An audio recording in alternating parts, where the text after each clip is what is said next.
Përshëndetje të nderuar shikues, do t'jemi bashkë në magazinën informative 21 drejt për drejt. Ushtruesja e detyrës presidente Salibulena Haxhiu ka bërë me dije se të premten do të caktoj datën e mbledhjes konstituive të Kuvendit Kosovës. E kjo datë sipas saj do të jetë në javën e parë të gushtit. Ajo tha se nuk është nxituar të caktoj këtë seancë me arsyetimin që partitë të kenë mjaft kohë për të negociuar rreth zgjedhjes së presidentit. Unë e kam përmenda dhe më herët që për shkak se afatet kohore për zgjedhjen e presidentit rrjedhin prej momentit kur ne konstituojmë kuvendin, kam vlerësuar që është e rëndësishme që t'u japim hapësirë dhe kohën e nevojshme partive politike në mënyrë që të arrijmë deri te një marrëveshje për ta zgjedhur presidentin ose për ta të kaluar situatën që e kemi për momentin. Prandaj ajo do të bëhet në javën e parë të muajit gusht, edhe të premten besoj do ta bëj njoftimin se kur saktësisht do të bëhet kjo seancë. Nuk ka pasur marrëveshje, po të kishte marrëveshje sigurisht që do ta bënin publike. Në atë takim ka qenë kryeministri Kurti dhe ministri i financave zoti Murati, dhe në anën tjetër zoti Abdigjiku dhe zonja Osmani Sadriu. Ka pasur diskutime për rrugën që duhet ta ndjekim përpara, por jo marrëveshje. Tash unë së pari i kam mbështetur dhe i kam përshëndetur takimet që janë zhvilluar me ftesë të kryeministrit dhe kryetarit të vetëvendosjes zotrit Albin Kurtin. Siç e dini, ka pas dy takime, njëra me PDK-n, tjetra me LDK-n. LDK-ja i ka pezulluar takimet për shkak të zhvillimeve të brendshme. Natyrisht që unë nuk mund të komentoj çështjet e brendshme të partive politike, por është shumë e rëndësishme që sa më parë këto takime të vazhdojnë në mënyrë që të vijmë deri te një marrëveshje për çështjen e presidentit. Besoj që shumë më të rëndësishme janë çështjet me të cilat përballemi për momentin, se sa mos vajtimet eventuale që mund t'i kenë subjektet politike. Natyrisht që ato janë përgjegjësi e tyre që t'i adresojnë, por shumë e rëndësishme është që ta vendosin fokusin te çështja që e kemi si rrethon politik. Deputetja e LDK-s Janina Ymeri është shprehur kundër zvarritjes së seancës konstituive pasi sipas saj shkon përshtati vetëvendosjes në mënyrë që vendi të shkojë në zgjedhje sa më afër dhjetorit kur mërgata ndodhet në Kosovë. Në një intervistë për Radio Televizionin 21, deputetja Ymeri ka demantuar raportimet se LDK-ja është afër një marrëveshje me lëvizjen vetëvendosje. Zonja Ymeri, ushtruesja detyrës së presidente Salibulena Haxhiu paralajmëroi që këtë të premtë do ta caktoj seancën, mirë po tha që do të caktohet në fillim të muajit gusht. Për ju, kjo zvarritje si ju duket? Po, kjo zvarritje i është përshtat lëvizjes vetëvendosje, për me shty potencialisht nëse s'ka asnjë pajtim për president, zgjedhjet e reja sa më afër dhjetorit edhe sa më afër ardhjes së mërgatës. Mendoj që kjo ka qenë arsyeja njëkohësisht edhe me zgjatë kohën ku qeverisin si ushtrues detyre, pa transparencë edhe pa llogaridhënie. Do po pajtohet një farë forme edhe partia që ka fituar zgjedhjet që vendi të rshas drejt zgjedhjeve me një çështje të tillë? Po nuk po pajtohet për mu pajtu për president, kështu që i vjen se po pajtohet me shku drejt zgjedhjeve. Nuk ka një afërsi për marrëveshje midis LDK-s dhe VV-s, ndonë se u raportua për një gjë të tillë? Deri më tani që po flasim nuk ka pas as marrëveshje në parim, as një pajtim për votim, asnjë. Do të thonë gjithçka ka qenë titulli ideal, fjalë të studiove, të analistave, po kur gjë zyrtare, as brenda grupit parlamentar, as në komunikim me kryetarin Abdigjiku. Do thotë zoti Abdigjiku nuk ka raportuar te grupi parlamentar i LDK-s që i bie nuk ka pasur asnjë element që çon drejt marrëveshjes. Jo. Kam demantu që nuk ka të bëjë me marrëveshje, po ashtu demantu edhe pe aktorëve tjerë në Lidhjen Demokratike të Kosovës edhe në lëvizjen vetëvendosje, na nuk mund mi diktu titujt, po mund mi tregu se çka është e vërteta. Kohëve të fundit po flitet shumë në emër të LDK-s pa qenë as në antarësitë të LDK-s, por kjo nuk e bën që të ketë një vendim pa u marrë vesh brenda grupit parlamentar. Si e shih një qasjen e zyrtarëve vetëvendosjes që thonë se po e presim zhvillimet brenda LDK-s? Ka tendenca madje u vlerësua që ka dhe ndërhyrje ta diktojnë rrugën se ka të shkojë LDK-ja brenda strukturës së saj udhëheqësisë. Do thot, ata thonë, po presim LDK-n, mandej të fillojmë prapë bisedimet aty ku kanë betur dhe të arrim një marrëveshje. Që ata, si me thonë, po ja kanë gojnë në LDK-s, kjo nuk është e vërtet. Kanë qenë kundër rrugovizmit edhe Albin Kurti dhe lëvizjave të vendosja. Po pse tash e bojnë këtë, e krijojnë këtë narrative, ushqejnë, e shpërndajnë, është që me tregu se kinë se LDK-ja është në dorën dikuj tjetër, po që është e vërteta, është që LDK-ja do me rigjet vetën, edhe mos me anu në asnjë parti tjetër edhe në një koalicion aq më pak, kur jemi ku jemi para kuvendit zgjedhor të brendshëm të LDK-s. Kuvendi nuk do ta diktoj se çfarë do të jetë rruga e LDK-s në raport me vetëvendosjen, pavarësisht se kush do të jetë në udhëheqësi e re. Nëse do të vazhdojë zoti Abdi Xhiku apo një strukturë tjetër. Nuk mundet me diktu, po mundet me ndiku, patjetër, në rast se rezultatet e kuvendit janë njëra apo tjetra, si do që të jetë fund rezultati, për ata dhe mbohen para 7 gushtit. Ju si deputete e zgjedhur, preferoni personalisht një marrëveshje me vetëvendosjen në rrethana aktuale, kur ka kritika të shumta kundrejt kësaj qeverie dhe zotit Kurti personalisht nga deputetët? Unë jam potencuar dhe më herët dhe jam një oponentet më kështu kategorike në koalicion të qeverisë me vetëvendosjen. Mirë po, kjo nuk do të thotë që nuk shqyrtohet kandidatura presidentit për krijimin e institucioneve. Duhet me pas qartë që vetëvendosjes nuk i duhet LDK-ja për qeveri. I ka numrat, po nuk po e bën qeveri. Pra nuk është se ne po zvarrisim proces, nuk është se ne si LDK po bllokojmë proces. Vetëvendosja po e bllokon veten, se nuk po don me dalë prej ushtruesit të detyrës si qeveri, edhe ushtruesit të detyrës si presidencës, edhe në çdo rast po do me ushtry zgjedhjet e reja deri në sa më afër ardhes së Mërgatës. Personalisht jo, mendoni se do të ketë një marrëveshje të tillë dhe çka nëse nuk ka një marrëveshje politike dhe konstituohet kuvendi? Mandej çështja e presidentit mbetet si e veçantë dhe ju si LDK keni kërkuar që të trajtohet në pako. Dëgjom, marrëveshje për qeveri nuk është e nevojshme për krijimin e qeverisë. Qeverinë mundet me kriju komplet vetëvendosja vetë. Mirë po, për president është çështje tjetër e kuptueshme që mundet mu shqyrtu më vonë. Pra nuk ka qenë problem LDK pse nuk është thirrë seanca konstituive, e as pse nuk është bo qeveria. Se për ashtu dhe herës kalume e ka bo qeverin, tani i ka ofru ministri. Pra kjo nuk ka qenë problem asnjëherë për Albin Kurti. Problem është qeverisja, se ai nuk don me qeveris me drejtat plota, se edhe nuk don me hy proceseve si që janë puna asociacionit dhe të tjera, që janë bukur të vështira për dikë që ka shajt ditë e natë, edhe tash pritet me nënshkru vetë zajednicën si që ka thonaj.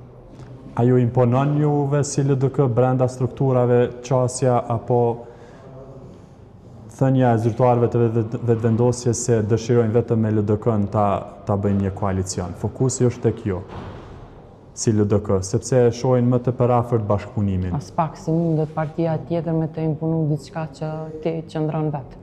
Ne jemi për antarësisë, jemi zgjidhur me vota demokratike. Gjithmonë i kthehemi antarësisë.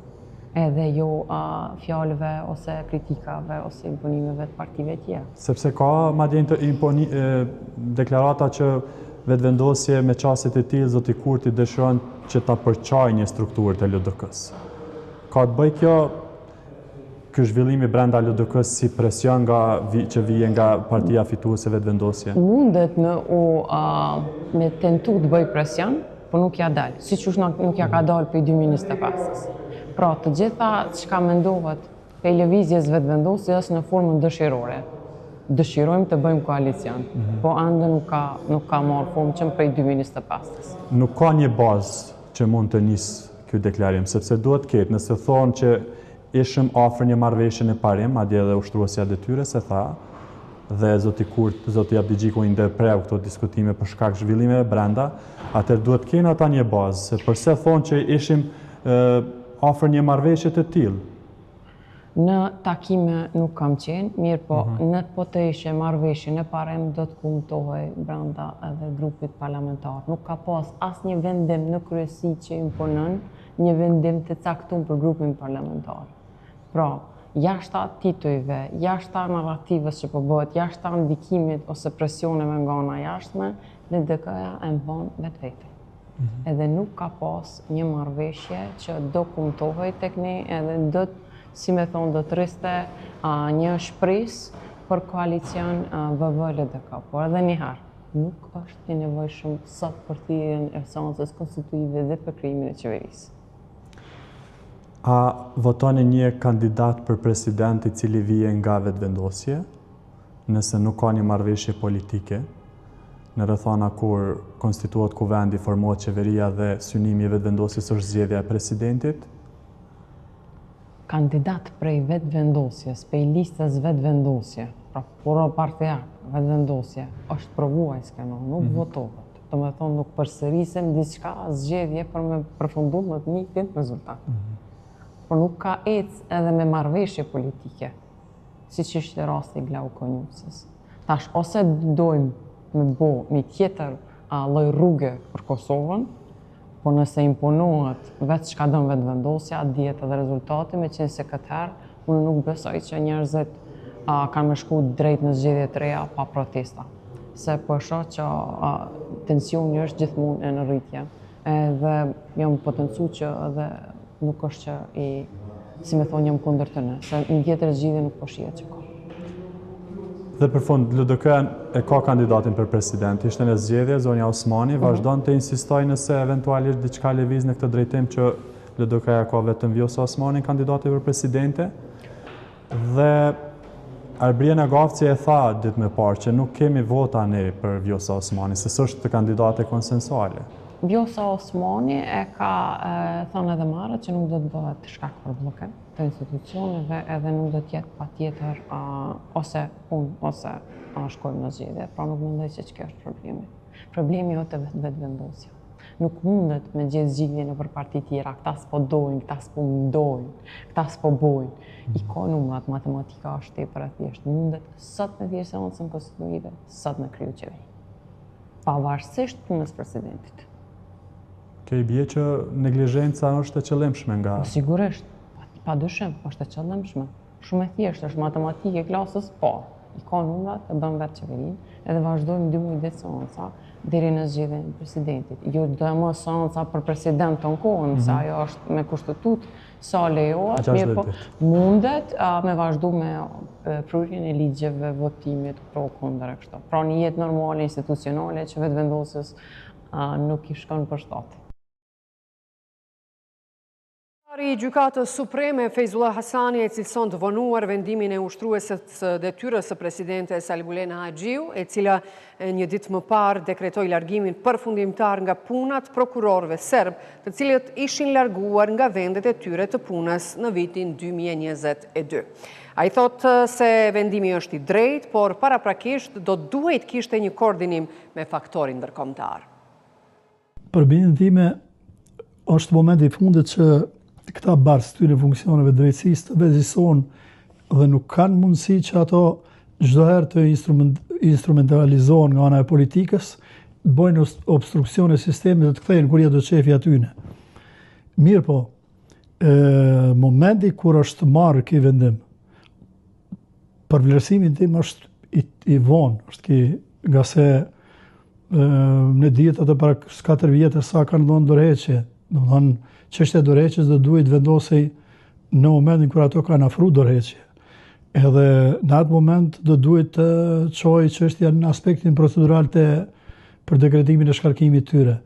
Jo të pritet 4-5 vjet dhe pastaj të dorëzohet një propozim që ata të shkarkohen. Mirë po, prap kur e merr dimensionin tjetër, këtu kemi të bëjmë më tepër me politikë dhe do duhej që këte ta bëjnë më tepër në koordinim me faktorin ndërkombëtar, do duhej që t'jenë më bashkëpunues me faktorin ndërkombëtar, t'ja shpjegojnë gjendjen, çështjen se ata duhet të vetëdijsohen nga se në këtë mënyrë po e dëmtojnë sistemin e drejtësisë për faktin se kur javdot shefi atyne japin dorëheqje dhe kur javdot shefi atyne kthehen, se ato janë sigurt se do të kthehen. Pastaj po i dëmtojnë palët, po ndikojnë në grumbullimin e çështjeve të pakryme, po ndikojnë në lëvizjet e kuadrave, gjyqtar dhe prokuror në pjesën veriore. Për bindjen time, kjo nuk do duhet ndodhte pa e marrë miratimin e faktorit ndërkombëtar, ose ne jemi në një situatë delikate dhe kritike, ne dim ku qëndron niveli i bashkëpunimit me faktorin ndërkombëtar dhe edhe kjo lëvizje, domethënë vetëm shka e acaron këto raportet mes Kosovës dhe faktorit ndërkombëtar.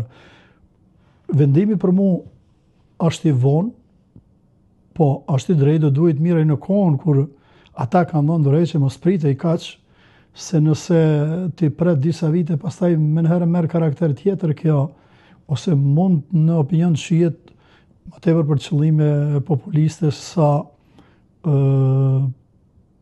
me qëllim të çdvet një rend në sistemin e drejtësisë ose në veriun e Mitrovicës. Një tjetër problem i shfaqur nga pasojat e ngërçit politik është ai që ka prekur institucionet e pavarura. Për këtë flasin enkas për Radio Televizioni 21, Naim Jakaj nga Instituti Kosovës për Drejtësi dhe avokati Arber Jashari. Si Instituti Kosovës për Drejtësi, vitin e kaluar kur kemi publiku një raport të shkurtër mbi gjendjen e pozitave në organet kolegjiale dhe individuale nga ato të cilat i emëron Kuvendi i Kosovës, ka qenë numri i tyre prej 17. Një pjesë e tyre kanë qenë institucionet të cilat kanë qenë jo funksionale, pra pa përbërjen e plot. Një pjesë e tyre kanë qenë me mungesa në disa organe kolegjiale dhe individuale, ndërkohë nga numri 17 tash është rrit numri. Janë 24 institucione publike dhe agjencitë të pavarura, pra ta specifikisht nga ato që i emëron Kuvendi, sepse nga ato që qeveria i emëron janë 33 e më shumë. Për ato do të flasim në një prononcim tjetër. Ndërkohë nga këto që i emëron Kuvendi i Kosovës, nga 17 që kanë qenë në vitin 2025, tash kanë prej numri në 24. Bordi i autoritetit të konkurrencës është jo funksional tërësisht. Bordi i autoritetit të rregullativit për ujëra është jo funksional.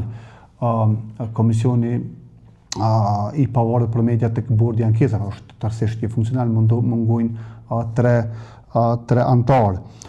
Ndërkohë tek Agjencia për parandalimin e korrupsionit, procedura është dashur me u nis tazëm me 24 qershor, sepse do të niset 6 muaj ditë para se të përfundojë mandati antarit drejtorit të këtij institucioni. Tek auditori i përgjithshëm i përfundon mandatin me 18 kusht.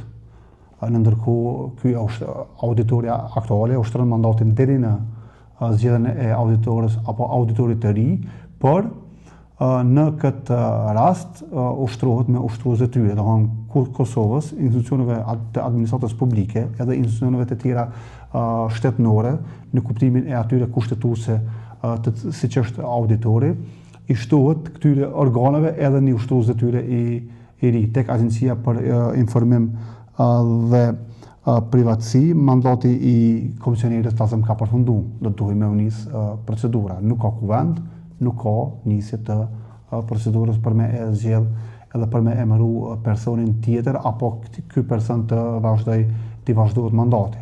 Pra, tek avokati i popullit që nga viti 2025, avokati i popullit ushtrohet me ushtrues të detyrës, duke përfshi edhe 4 zëvendësit e avokatit të popullit.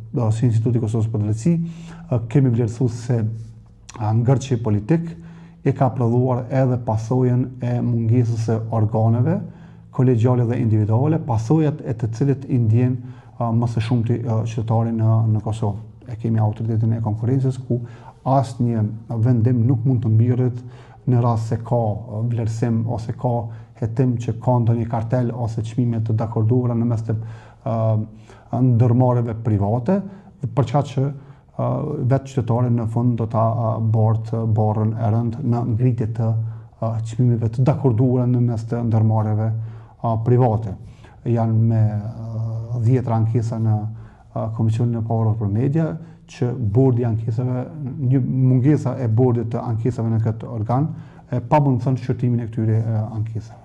Ndërkohë që kanë se vazhdojnë në tutje të mos ketë do të thotë kuvend funksional, kemi parasysh që jemi në një situatë që nuk po dihet ende nëse do të kemi institucione apo zgjedhje të reja.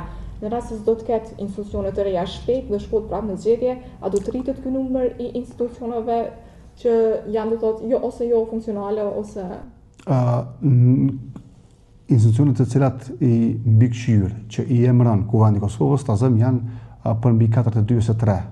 Nuk e kam të saktë shifrën, por mbi 42 institucionet të cilat i emëron Kuvendi i Kosovës. Nga numri aktual i bie që më shumë se 60% e tyre që i emëron Kuvendi i Kosovës janë dikun pa përbërje të plot, pra jo funksionale, dikun me përbërje gjysmake, dikun që duhet të nisë procedura dhe dikun që mund të bëhet jo funksionale në të ardhmen e afërt. Dhe pasojat, siç e përmendëm më herët, janë kogja të rënda për mbarvajtjen e punëve administrative në Republikën e Kosovës.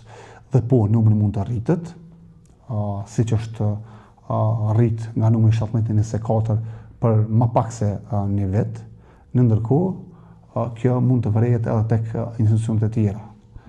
Do të vrejet edhe tek qeveria, tek ai numri 33 që është përmendur në vitin 2025, do ta hulumtojmë nëse ky numër është rrit, edhe çka ka ndodhur me me lëndët ose me problemet të cilat mund të derivojnë nga mungesa e këtyre personave në këto organe.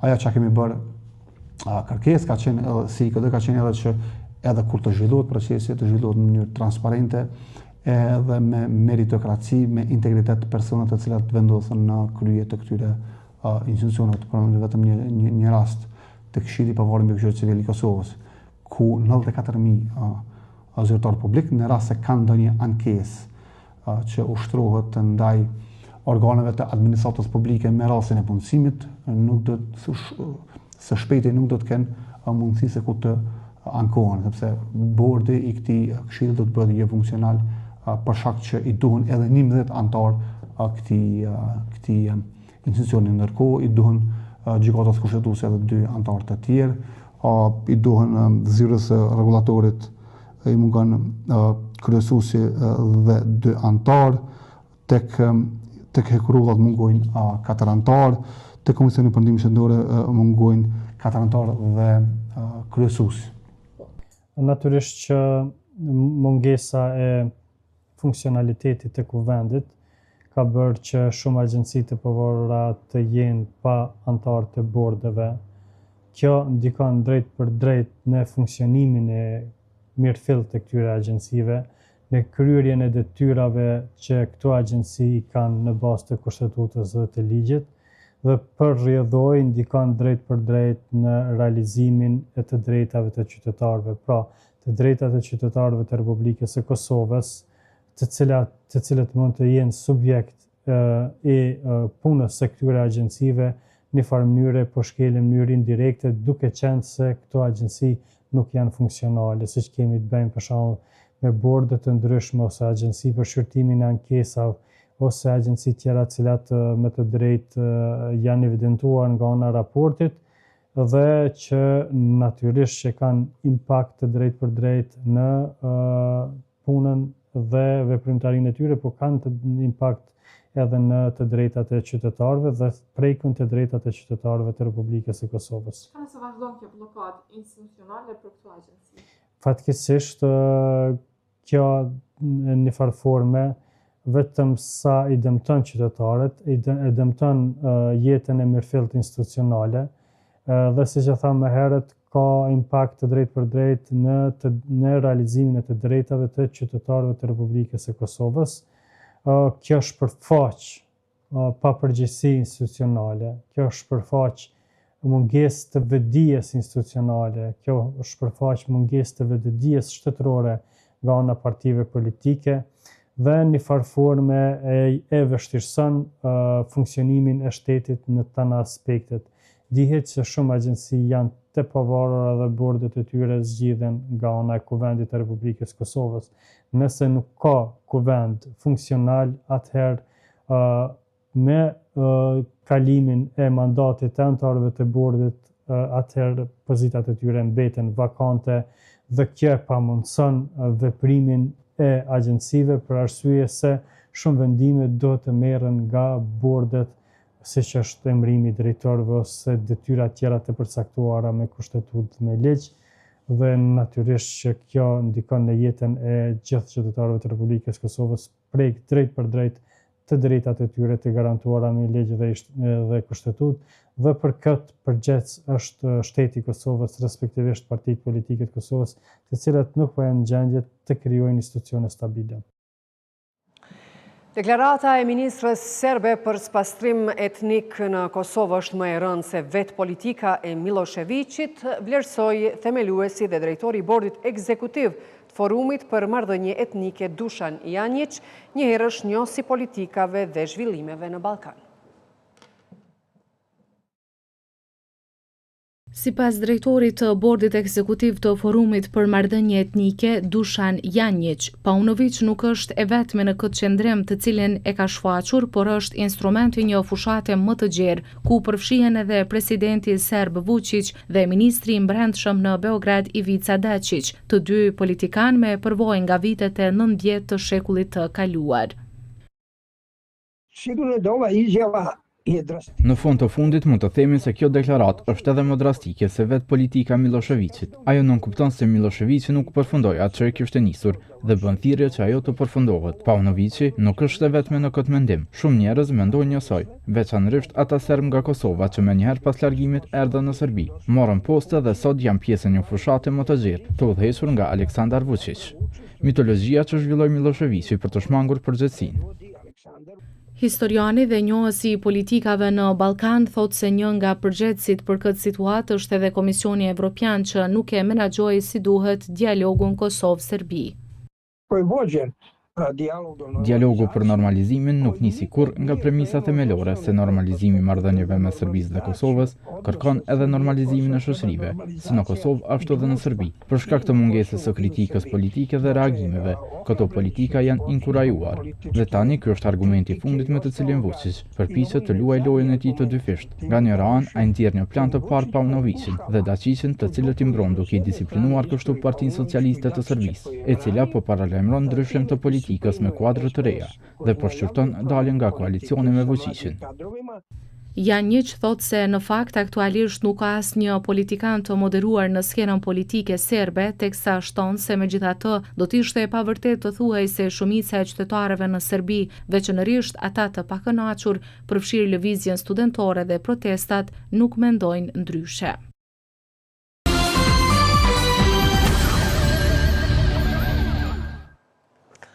Komunat e goditura nga stuhia e fortë që goditi pra edhe vendin ton tashmë kanë krijuar komisionet për vlerësimin e dëmeve, ndërsa presin kompensim nga pushteti qendror. Në këtë temë flasin kryetari i komunës së Viti Sokol Haliti dhe kryetari i Suharekës Bali Muharremaj. Mekanizmi shtetënor komunal natyrisht ka qenë gjendje gatishmërie. Ne dje ndoshta jemi një prej komunave që kemi thirrë komitetin emergjant dhe qeverinë komunale në një takim urgjent. Dhe gjatë tan ditës kemi bërë mobilizim preventiv që natyrisht më organizu me qanë pranë qytetarëve, pranë ekonomive të ne, jo vetëm ekonomive familjare, por ato në bujqësore, por ne s'kemi mund më shumë si institucione komunale me bon, por kemi qanë pranë qytetarëve në organizim, në operacionale teknik, me brigadën e zjarrfikëve, me polici, me shëndetësi, one bashkë me qeveri, bashkë me detyrinë e shërbime publike, inspektoratin, gjithë kemi qenë në teren.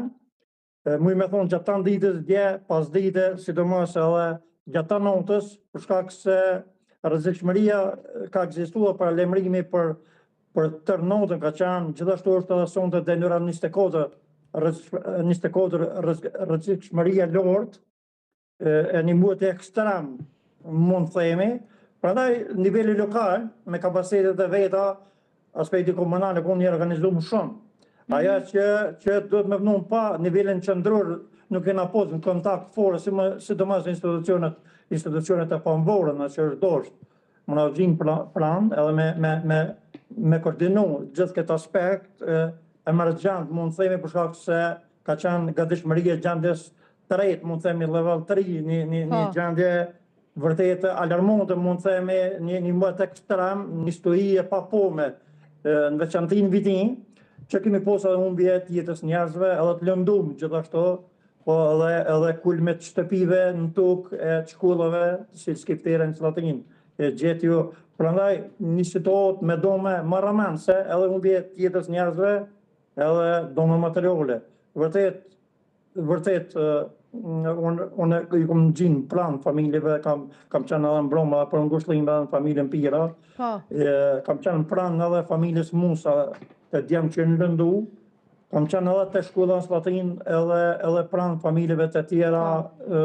Zotri Alidi, qëfar dihet? Por ne edhe Komisionin për vlerësimin e dome kemi aktivizu me njerë, por nuk mjaftën vetëm vlerësimi, do të kompenzimi, do të institucionet relevante kompetente që kanë buxhetin e kompetencat. Parasit kalon të kjo pikë që është shumë e rëndësishme i nderuar, nuk mund mos ju bëj një pyetje rreth qytetarit i cili humbi jetën. Çfarë dihet konkretisht? Çfarë thonë institucionet gjetse për personin në fjalë?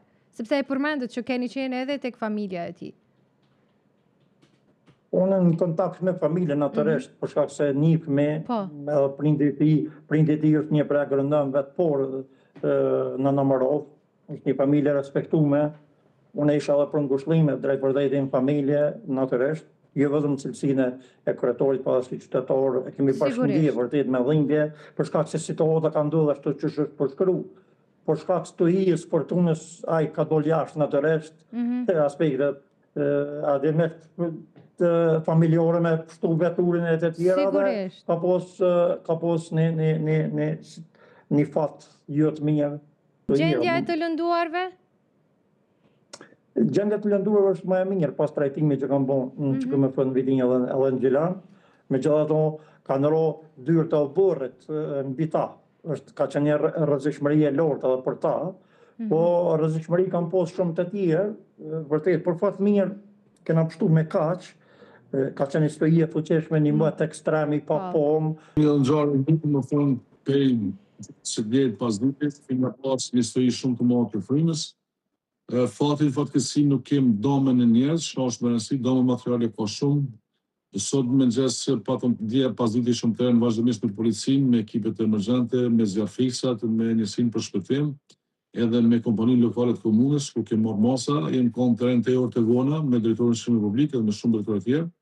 Sot takimin e bordit kemi filluar në orat 8, kemi kryer janë 3 ekipe në terren për vlerësimin e domave, një ekip është për vlerësimin e domave në bujqësi, ekipi tjetër është domave në arsim dhe ekipi tjetër është Shqipëria Publike. Kuptohet se kemi problem me 2 shkolla shumë mëdha, domethënë, jo deri që administrator fillon mësimi, komplet kulmat janë tokë, nuk kemi një fond emergjent, nuk kemi kod për me ndërtu ato shkolla. Sot për njëherë këmë autorizu drejtorin e arsimit të bënë kërkesë Ministrisë të Arsimit me qyrë fonde me gjithë që ka mund me bashku me ndërtu këto 2 shkolla. Një ashtu kemi dome dhe në bujqësi, kompleks dhe mos në fshatën e përbisht për shkak të sera dhe në shumë fshatra qerë. Ekipet tonë janë të bëvë rësimet e domeve dhe mëra 2 vite besoj që ekipet të trejnë të të mbjerë donat të tatim domi sa është në qarë vlerë e domi ma. Për fatë mirë, sot inshallah po pritet të sot kemi sinjalin nga meteorologët e Kosovës për pas kujdes, jemi në gjendje gatishmërie, kuptohet me gjitha ekipet, po çdo të qoftë do të mundohemi më pa më shumë të mundshme për shtetërorët e komunës tonë. Nuk e vënë dyshim këtë. Zotri Muharremi, si është sot koha, se e përmendet edhe ju që nga instituti kemi paralajmërime për stuhi, për sëritje të themi atë asaj që ndodhi gjatë ditës së dielshme. Si është tani në moti në Suharik? Kemi erëra, kashi. Momentalisht është i mirë, por nuk mund të them se sa smuj me vërtetuar, tash pritet pas orës pas dite, mund ndryshu koha, do është zoti që mos për pas probleme që kemi pas dje. Para mendoni ka mujt me do fatkeqësi shumë më mëdha tragedi, Suharik komplet e kulmi i objektit të banesor, kara komplet mbi stacion policisë të disa lokale për fat mirë kemi shtu mirë. Mirë po, para mendoni sikur pas kam fëmija në shkollë, 2 shkolla çka kish mujt me ndodh, pasi se nuk është ditë kjo, po do të qoftë ndonjëherë po them domet materiale ndoshta kompenzohet, po jeta e njerëzve s'kish më kompenzuar asnjëherë. Kështu që na jemi në terren, ekipet janë në terren momentalisht, edhe presin domethënë informata prej kryetarëve të fshatrave, për ekipet tona që janë në terren, prej policisë, prej zjarfikësave, që jemi të munduar më kanë afër shtetarëve dhe ne ndihmojmë një dalë ato që kemi mësive tona. Në tjetër, kryetari i Asociacionit Komunave të Kosovës Azan Ibrahimi ngre alarmin se qeveria jo vetëm që nuk i kompensoi dëmet, por nuk po i sanon as pikat kritike cilat viteve të fundit kanë shkaktuar vërshime në për komunat e Kosovës. Zotri Ibrahimi, Kosova u përball me një stuhi të fuqishme, komuna më e dëmtuar u tha të jetë i stogu, megjithatë Kosova dhe ndër vite është ballafaquar me fatkeqësi natyrore, themi. A mund na thoni për kompenzimet që ju kanë bërë banorëve, cilët kanë pësuar dëme ndër vite është fjala? Në bazë të kontakteve që kam me kryetarët e komunave. Kryetarët e komunave janë jashtëzakonisht të pakënaqur me kompenzimin e dëmeve nga vërshimet, që nga viti 2022 deri në këtë vit. Në vitin 2022 dhe në vitin 2023, sidomos në vitin 2023, në fillim të vitit 2023, dëmet nga vërshimet kanë qenë rreth 35 milion euro. Në bazë të informatave që i posedojmë si Asociacioni i Komunave të Kosovës, nuk janë kompenzuar as 50% këtyre dëmeve. Te bujqit, te ekonomitë familjare, te bizneset lokale, por gjithashtu edhe në infrastrukturë, sepse edhe infrastruktura ka pësuar dëme. Në vitin 2023, do më të kanë qenë rreth 35 milion euro, nuk janë kompenzuar as 50%. Në vitin 2026, në fillimin e këtij viti, në bazë të statistikave që i kemi janë me 10 miliona euro, dëme të shkaktuara nga vërshimet. Mirë po, në dijenin tonë, ende nuk ka filluar kompenzimi i këtyre dëmeve. Po shpresojmë që dëmet e këtij viti do të kompenzohen 100%, sepse gjitha komunat i kanë dorëzuar raportet vlerësuese në nivelin qendror. Mirë po kompenzime nuk ka. Kemi një mlef të kryetarëve të komunave ndaj nivelit qendror për mos kompenzimin e dëmeve nga vërshimet. Ka aspekti ligjor, për qytetarët e Republikës Kosovës është me rëndësi ta dinë që niveli lokal ka aspekti ligjor nuk e ka të drejtën ligjore për kompenzimin e dëmeve nga vërshimet në këtë rast, apo nga dukurit natyrore, po e ka niveli qendror. Niveli lokal në kompetencë vetë ka krijimin e komisioneve vlerësuese, hartimin e raporteve, miratimin në kuvendet komunale dhe pastaj këto raporte shkojnë në nivelin qendror. Pastaj është kompetencë e nivelit qendror për analizimin e këtyre raporteve, rishikimin e tyre dhe gjithashtu edhe kompenzimin e dëmeve nga fenomenet natyrore. Neve si Asociacioni i Komunave të Kosovës, pas vërshimeve të vitit 2022-2023, kemi kërkuar nga Qeveria e Republikës Kosovës krijimin e një vije buxhetore për kompenzimin e dëmeve nga fenomenet natyrore dhe kemi emëruar si fond emergjent për komuna. Mirë po, niveli qendror nuk ka ndërmuar as edhe një hap sa i përket plotësimit të kërkesave nga kryetarët e komunave. Kërkesa tjetër është që pas vërshimeve është mirë që niveli qendror t'i krijojë komisionet së bashku me nivelin lokal në mënyrë që burokracia e cila parashihet me legjislacionin në fuqi të minimizohet apo të eliminohet, në mënyrë që kompenzimi i dëmeve të fillojë sa më shpejt nga niveli qendror. Pra, kryetarët e komunave nuk janë fare të kënaqur me kompenzimin e dëmeve nga niveli qendror, por gjithashtu edhe burokracinë e cila është e paraparë në legjislacionin e fuqi sa i përket procedurave të kompenzimit. Ne pamë vërshime, sidomos në Malishev, diga, shpërthej e mori qytetin. A janë kryer investime dhe në dorë të kujt janë investime të kryer që të mos përsëriten ato situata?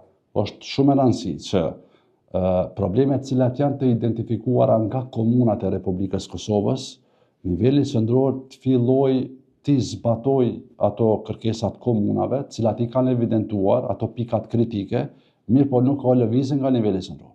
Niveli lokal me as kapacitete financiare, cilat i kanë shumë të limituara për shkak të marrjes së buxheteve nga kontrata kolektive, nga moszbatimi një vendimi gjykatës kushtetuese nga ministri Hekuran Murati, etj., me aq pak kapacitete sa kanë financiare, janë duke punuar në eliminimin e këtyre pikave kritike sa i përket fenomeneve natyrore. Mirë po, rasti i digës është kompetencë ekskluzive e nivelit qendror.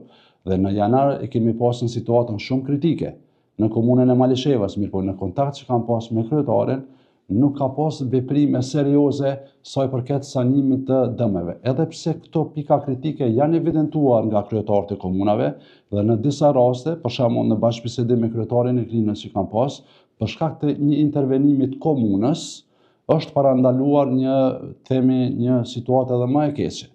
Mirë, kemi intervenimet komunave në pastrimin e shtretërve të lumenjve. Mirë po, pikat kritike cilat kanë një ndikim jashtëzakonisht të madh sa i përket vëshimeve, duhet të bashkëpunojnë me nivelin qendror në mënyrë që të sanohen këto dëme, spari, të bëhet kompenzimi i bujqve, i ekonomive familjare, i bizneseve, të ketë intervenime në infrastrukturën e dëmtuar dhe pastaj të ndërmiren hapa serioz në sanimin e problemeve cilat janë të identifikuara nga komunat e Republikës Kosovës. Mirë po, bashkëpunimi mungon. Bashkëpunim në mes nivelit qendror, në nivelit lokal, sa i përket kërkesave të komunave, pothuajse është në pikën minimale.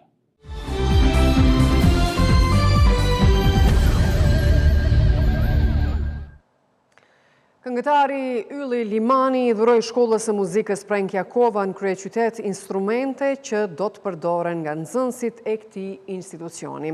Donacionin e dorëzoi bashkë me kryetarin e Prishtinës Përparim Rama.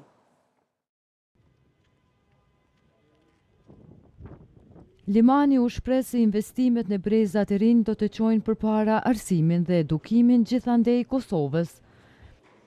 Faleminderit, ka qenë më pak ta që kena mujt me bo.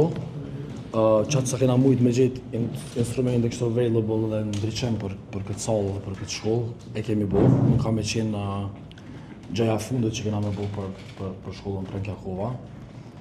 Unë e vlerësoj që sa ma shumë krijon kushtet edhe mundësit që talentet e rinj që puna përcjellin tash me ardhë edhe me u arsimu këtë edhe me u eduku, që është më mirë është për Prishtinën, për venin, për Kosovën. Në përkrajet e këngëtarit Limani, i pari Prishtinës krahas investimeve tjera, vuri në pa ato për artin dhe kulturën. Po, unë veç du me falenderoj shumë Yllit për këtë donacion të mrekullueshëm që ja ka bo shkollës Prenjakova. Edhe tash me 23-24 kemi pas koncertin e mrekullueshëm të Yllit, pra në këtë muaj. E po ashtu me ju tregu që kryeqyteti përveç shtron asfalt, drejt kanalizime e shumë tjera që duhet me kry komuna, po ashtu investon edhe në art e në kultur, edhe jemi shumë krenar që në këtë aspekt kemi një bashkëpunim të mrekullueshëm me Yllin për me ndihmu edhe talentëve të ri në kryeqytet, pra që ardhmja jonë të jetë edhe më ndritshme për brezat e ri. E juroj edhe Yllit për gjitha sukseset që i ka pas deri tani, suksese edhe më të tjeshme për tash e në të ardhmen. Ylli jemi mrekullueshëm, e prezentën Prishtinën, Kosovën e gjithë qytetarin në mënyrën më të mirë të mundën, prandaj edhe jemi krenar me juve. Si që Dorendi, drejtori i shkollës së muzikës Prenjakova, drejton Saqipi, shprehu falenderimet për mbështetjen e talentëve të rinj nga Yll Limani. Falenderit shumë, jemi e vetë një shkollë artistike në kryeqytet, edhe e kemi dëshmu sidomos viteve të fundit, kori, orkestra, balete, do më thonë, kanë arrit një nivel artistik shumë të lartë, kështu që një falenderim për kryetarin, falenderit edhe për Yllin, sepse me të vërtet këta artista të rria meritojnë, po shpresoj që edhe artista tjerë kanë me shku rrugës njëjtë së Yllit, sepse me të vërtet kemi nevojë për mbështetje. Pas ceremonisë Limani u pyet nëse dhurimi i instrumenteve është rast i parë për të, spikati me modestin prej artisti. Unë nuk i kallëzaj dyqysh, se di pse, nështë kur i bëj shumë privatësi, i bëj shumë fshetësi, së që kërkaj në farë konfirmime se jo me ditë. Një sen që më mja vjep një endë, kafsht i ndimaj në mënyrë të jashtëzakonshme, përveç se sanëve tjera për ma mirësi që i bojmë unë, shëshnia ekipa dhe krejt. Këto që ajnë ma publike, janë të lojt të tjilë për instrumente, për kultur, për muzike dhe për rinim. Tyra të spikalzaj. Zbanë, së më kohije. Me një mbledhje solemne, Komuna e Prizrenit e nderoi Demaçin me çmimin e lirisë Remzi Ademaj, ndërsa u promovua edhe libri Triada Demaçiane, kushtuar jetës, veprës dhe filozofisë së tij. Kryetari i Prizrenit, Shaqir Tota, e vlerësoi Demaçin, një prej figurave më të rëndësishme të historisë moderne të Kosovës. Sot, kur Kosova është e lirë dhe ka institucionet e veta, amaneti i Demaçit nuk përfundon. Në një farë mënyrë, ai vetëm sa bëhet më kërkues ndaj nesh. Na obligon të ruajmë lirinë çdo ditë jo vetëm me ceremoni, por me drejtësi, barazi dhe respekt ndaj çdo qytetari. Ne obligojmë të forcojmë bashkëpunimin ndërmjet shqiptarëve, duke mos e ngatruar bashkimin e shqiptarëve me përçarje ndaj të tjerëve. Familjes së veprimtarit Demaçi u dorëzua çmimi i lirisë Remzia Demaj, me rast djali i tij shqiptar falenderoi komunën e Prizrenit dhe të pranishmit për nderimin ndaj figurës së babait të tij. Nuk e kam njoft personalisht, por në bazë asaj që kam dëgjuar, që kam lexuar, ka qenë një veprimtar përpas i cili me veprimtarinë e tij do të deshte pushtetit ta çonte në burg, një burgosë politik, por pas burgut politik, pastaj sërish u aktivizu në brenda ushtrisë të Kosovës ishte komandant. Me këtë rast u promovua dhe libri Triada Demaqiane i autorit Besim Baraliu, ndërsa redaktori Arber Veseli tha se vepra nuk është as biografi klasike, as monografi historike, apo ese filozofike, por një studim ndërdisiplinor. Triada Demaqiane është një studim ndërdisiplinor, filozofiko-historik dhe politologjik mbi etikën e integritetit njerëzor, i ndërtuar si një model i veçantë hermeneutik. Por edhe ky përkuptim nuk e shpjegon plotësisht natyrën e librit. Kështu sepse autori nuk shkruan për Adem Demaqin vetëm që ta njohej më mirë, shkruan për të që përmes tij ta kuptojmë më mirë vetveten. Libri përmban një gamë të gjerë analizash, teorish dhe vlerësimesh, ku sipas recenzentit të librit Behxhet Shala, cilësohet si një kontribut i rëndësishëm për dokumentimin e trashëgimisë së Demaqit. Edhe përkundër asaj që dëshirojmë të jemi real, gjithmonë anojmë ka ajo, mos përshkruajmë pak, mos nuk përshkruajmë sa duhet, mos po lëm arësh deri diçka që e lën të tunguar ose personalitetin ose aktivitetin e tij, dhe për këtë arsye ne mund të bijem në një rrugë duke u munduar të bëjmë diçka mirë, atëherë hyjmë ose e glorifikuar një personalitet më tepër se që është e nevojshme. Ndërsa autori i librit, Besim Baraliu, tha se Triada D është më shumë se sa një botim përkujtimor, duke e cilësuar atë si një përpjekje për të shpjeguar mekanizmin moral mbi të cilin u ndërtua personaliteti i Adem Demaqit. Vlera që Adem Demaqi i ndërtoi me jetën dhe veprën e tij e që frymëzoi breza të tërë veprimtarësh. Kjo është arsyeja pse besoj se Triada Demaqiane nuk i përket vetëm Adem Demaqit. Ajo është një model etik që u flet gjithë brezave për përgjegjësinë, dinitetin, besnikrinë ndaj idealeve dhe guximin për të mbrojtur ato edhe në kohë më të vështira. Nderuar shikues, ju falenderojmë për vëmendje dhe mirupafshim.